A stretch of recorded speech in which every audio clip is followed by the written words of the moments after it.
Amigos, ¿qué tal? Muy buenos días. Gracias por acompañarnos aquí en Cara a Cara. Hoy tenemos una invitada especial. Hablaremos de educación con Nivia Rosana Castellón. Gracias. Esto es Cara a Cara. Nos acompaña Nivia Rosana Castellón esta mañana. Gracias por acompañarnos, Nivia.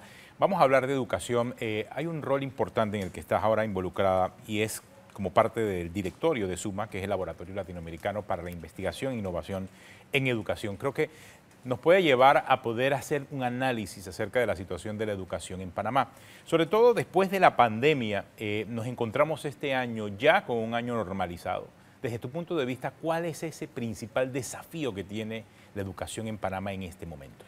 Yo pienso que son dos desafíos. El primer desafío tiene que ver con entender en debida forma cuál ha sido la incidencia de la pandemia en las oportunidades de aprendizaje de los chicos, tomando en cuenta que Panamá es un país profundamente inequitativo en oportunidades educativas. Eso significa que no es lo mismo un chico que tuvo la oportunidad de educación a distancia, teniendo herramientas tecnológicas, pudiendo haber incluso habido ciertas limitaciones por parte de los educadores que no conocían la herramienta, a un chico que quizás recibió un módulo o quizás recibió un seguimiento en un área de difícil acceso. Entonces, nosotros tenemos que tener un diagnóstico claro y también tomar en cuenta que pudo haber una importante deserción escolar. Y esa deserción escolar nos hace preguntarnos qué vamos a hacer en un país en donde 1 de cada 3 niños, niñas y jóvenes son pobres multidimensionales. Eso significa que ya hay una vulnerabilidad en nuestra población de niños y jóvenes, por un lado. El otro gran tema tiene que ver, por supuesto, desde un diagnóstico, pensar en la recuperación de los aprendizajes y esa recuperación de los aprendizajes que sea con equidad. Entender que los niños más pobres de este país son los que más requieren atención y que eso que vayamos a hacer va a determinar su posibilidad de continuar en las trayectorias escolares. ¿Qué significa eso?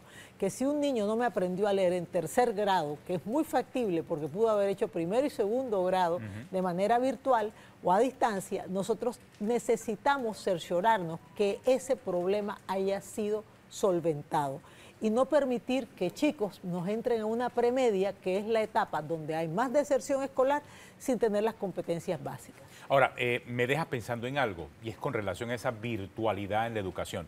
Al principio de la pandemia creo que había mucha tranquilidad porque, bueno, se estaba educando a los niños, pero ya viendo las cosas 2 años después, ¿dio o no dio resultado ese experimento de la virtualidad? Sobre todo tú que estás muy familiarizada con eso en un laboratorio que analiza la innovación y la investigación en la educación. Definitivamente hay que tener muy claro que la educación presencial no puede ser sustituida. Ya se sabe que puedes tener la mejor educación virtual a distancia. Los aprendizajes no van a ser similares. El ser humano necesita el contacto personal. Ya eso se ha podido probar a nivel mundial. Así que partiendo de esa premisa, ya los chicos iban en desventaja. Ahora bien, ¿qué ha ocurrido en nuestro caso? Siento que en Panamá nosotros lo que buscábamos era asegurar la conexión escuela-hogar, que no se perdiera justo por esta vulnerabilidad, porque sabíamos que podíamos perder a muchos estudiantes. Por eso en su momento el Consejo Permanente Multisectorial para la Implementación del Compromiso Nacional por la Educación, COPEME, que le da el seguimiento a los acuerdos del Compromiso Nacional por la Educación, ofrece al Ministerio de Educación la red de retención y reinserción escolar como una medida urgente para tratar de contener cualquier éxodo parcial, temporal o permanente del sistema y asimismo ofrecer soluciones para aquellos chicos que habían salido del sistema y que tenían que recuperar aprendizajes. Teníamos esa realidad y eso fue lo que se atacó en su momento, pero hubo calidad en los aprendizajes, es lo que en este momento nos tenemos que preguntar y eso pudiéramos saberlo, ojalá con una prueba en donde analicemos, pueden ser los propios educadores o el propio sistema educativo a nivel de la Dirección de Evaluación Educativa, que tome en cuenta realmente qué aprendieron o qué no aprendieron y cómo estamos garantizando lo que se llaman los derechos fundamentales de aprendizaje, que es lo que cada niño debe saber, con qué profundidad y qué debe poder hacer con esos aprendizajes que son fundamentales. Sobre todo en los casos de niños que entraban a una básica, a un 1er grado, y regresaron a la presencialidad 2 años después, a un 3º. saltándose 2 etapas importantes en su desarrollo de aprendizaje. Y también ocurrió en aquellos jóvenes que estaban entrando a un 4º año y de repente la pandemia los tomó con una graduación sin haber podido regresar a la escuela. Creo que son 2 extremos muy delicados que se han presentado producto de esa virtualidad. Incluso la educación inicial, los niños de 0 a 3 años, los niños de parvulario. Hay etapas en el desarrollo del cerebro humano que requieren que haya ambientes de socialización, que los niños puedan intercambiar con otros niños, con adultos, que se les enseñe, por supuesto, ciertas competencias básicas. Y eso es fundamental porque hay 2 podas neuronales en el cerebro, una que es aproximadamente a los 3, 4 años y otra a los 8 años. Entonces, si nosotros no ofrecemos a estos niños las posibilidades de tener esos contactos y esas interacciones, y si tomamos en cuenta que en Panamá los niños que son pobres multidimensionales, la primer causa de la pobreza multidimensional en los niños de 0 a 7 años en nuestro país justo son los cuidados tempranos. No estamos hablando de educación temprana, los cuidados tempranos. ¿Qué significa eso? Que si tienen acceso a una educación temprana, estamos paliando lo que no están recibiendo en los hogares. Entonces sí tenemos que medir ese impacto también y llamo la atención sobre ese aspecto. No solamente los que están en educación formal, sino los niños de 0 a 3 años y en parvulario. ¿Se está estudiando eso en otros países del mundo? En Panamá, por lo que te entiendo, no se está estudiando todavía. Quizás sí se está estudiando, pero no se está conversando sobre el tema con la suficiente profundidad y yo creo que debe ser un diálogo. Hay aquí organizaciones muy importantes, incluso conglomerados que son grupos que defienden la niñez y eso es importante, hay que escucharlos más de pronto, entender que nuestros niños crecen y nuestra sociedad, si queremos merecer el futuro que se supone que Panamá debe llegar a lograr, va a necesitar educar especialmente a ese tercio de nuestra población que es la más pobre en cuanto a pobreza multidimensional. Nivia, tengo una pausa, ya regresamos. Esto es Cara a Cara, hoy conversando de educación con Nivia Rosana Castellón. Ya regresamos.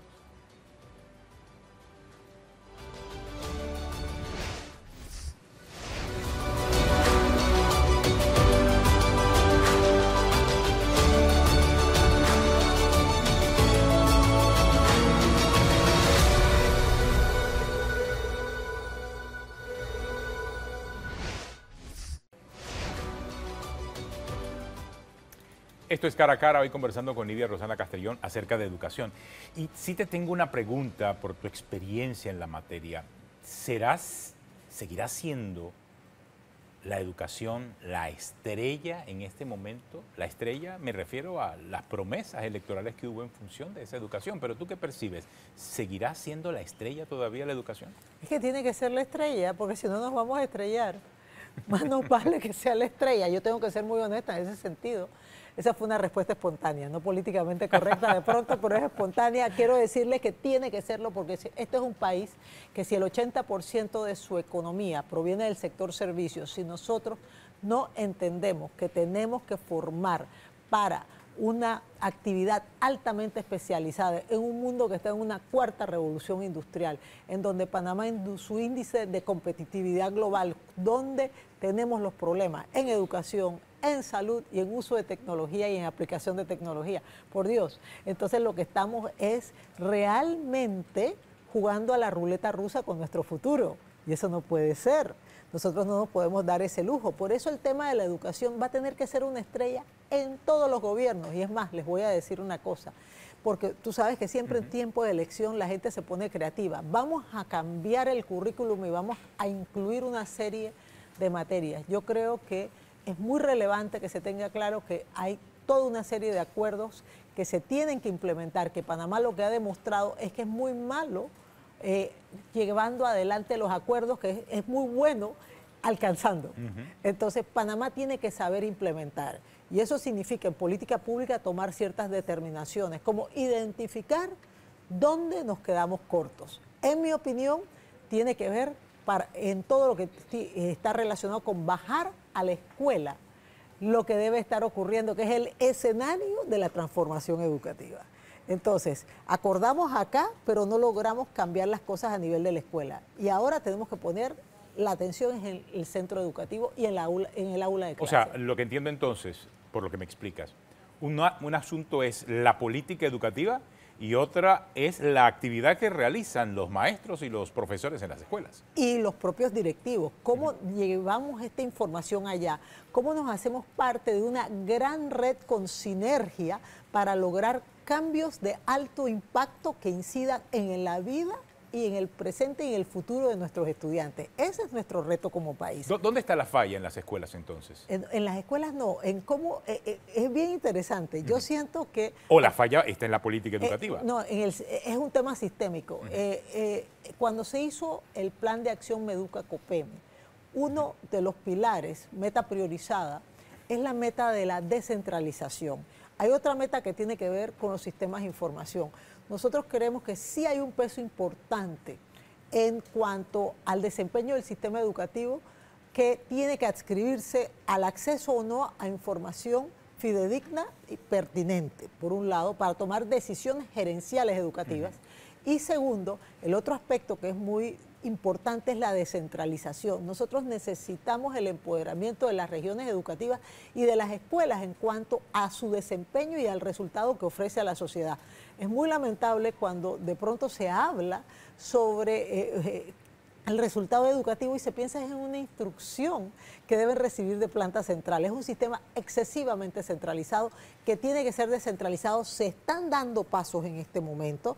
Hay experimentos en la región de Chiriquí, pero eso tiene que llegar a todo el país, porque en la medida que llegue a todo el país vamos a alcanzar justo a aquellos alumnos que no les estamos ofreciendo la calidad de educación que requieren claro, y que merecen. Tú te refieres específicamente a políticas académicas, ¿no? No, no solamente académicas, o administrativas también, porque por es supuesto. un conjunto. Muchas veces vemos cierres de calle y vemos un cierre de calle provocado por un problema administrativo en la escuela, no necesariamente académico. Pero por supuesto, si gran parte de los problemas administrativos están teniendo incidencia en lo académico, ejemplo, que las escuelas estén a tiempo, que los educadores estén en sus puestos, que los recursos lleguen al momento que se requieren.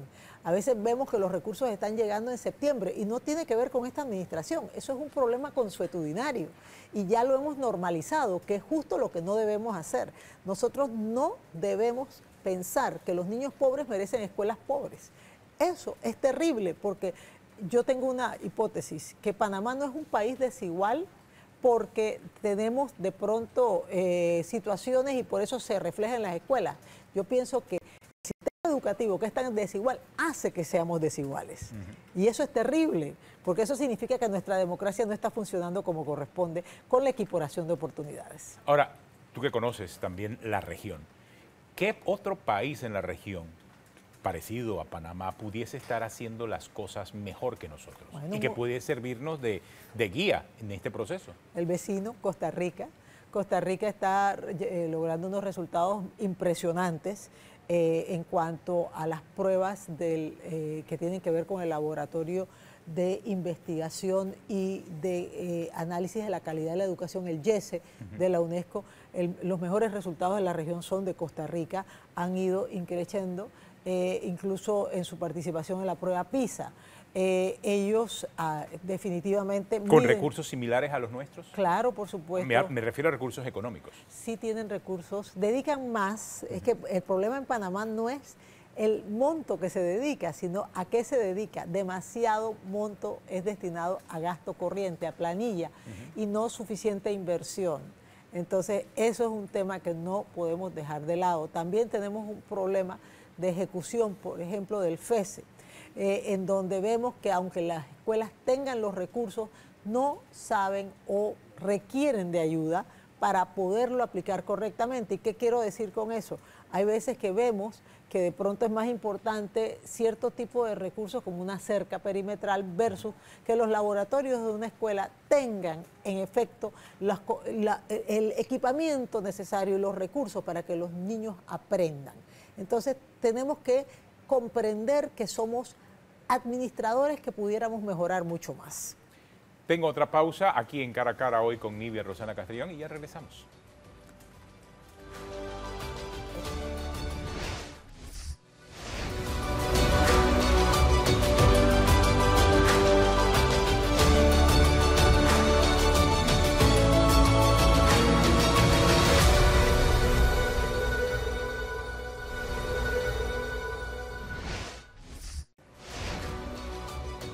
Continuamos, este es Cara a Cara, hoy domingo conversando con Nivia Rosana Castrillón y hemos hablado mucho acerca de los temas educativos, pero hay cosas muy puntuales. Esta semana se discutió y se aprobó en tercer debate en la Asamblea una ley que busca transformar la Normal de Santiago en universidad. ¿Qué piensa Rosana?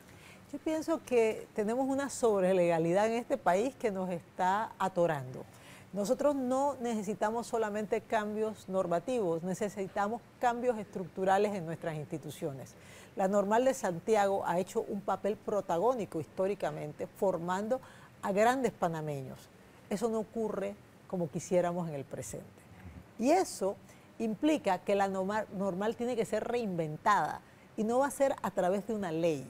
Yo creo que es un compromiso en donde se mida la calidad del egresado y se toma en cuenta algunas recomendaciones que se hicieron en el Compromiso Nacional por la Educación, como por ejemplo, prueba de ingreso a aquellos estudiantes que aspiran a ser educadores y prueba de egreso a aquellos estudiantes que ya salen del sistema para ver si tienen las competencias, las habilidades, actitudes y destrezas necesarias para ser educador. No cualquiera puede ser educador. Y en Panamá, lastimosamente, sigue siendo una profesión de descarte. El que no es admitido a una serie de carreras quiere ser educador.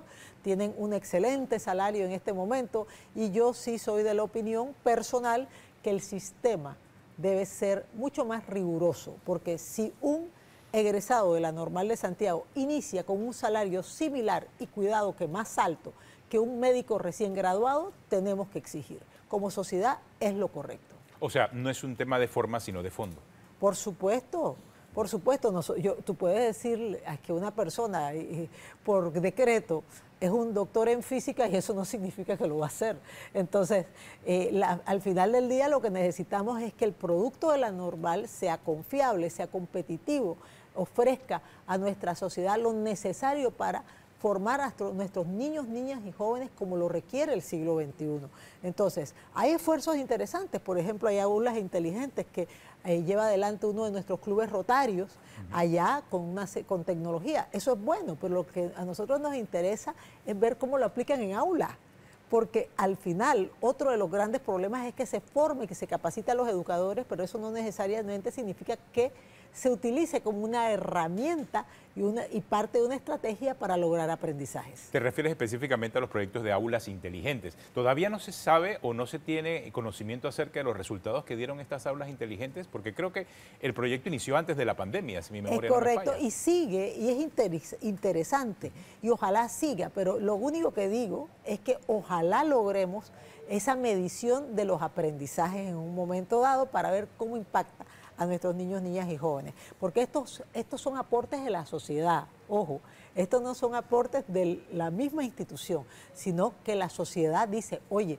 vamos a ayudar, pero lo importante, se ayuda hasta un punto, pero lo relevante es la responsabilidad de quien tiene la herramienta de aplicarlo todos los días en el aula. Ahora, ¿el acceso a esas tecnologías de la información está afectando ese proceso de enseñanza-aprendizaje en las aulas? Pero por supuesto, si la pura y dura realidad es que incluso en áreas en donde se supone que hay acceso a Internet, no hay una educación que utilice la tecnología como una estrategia de aprendizaje.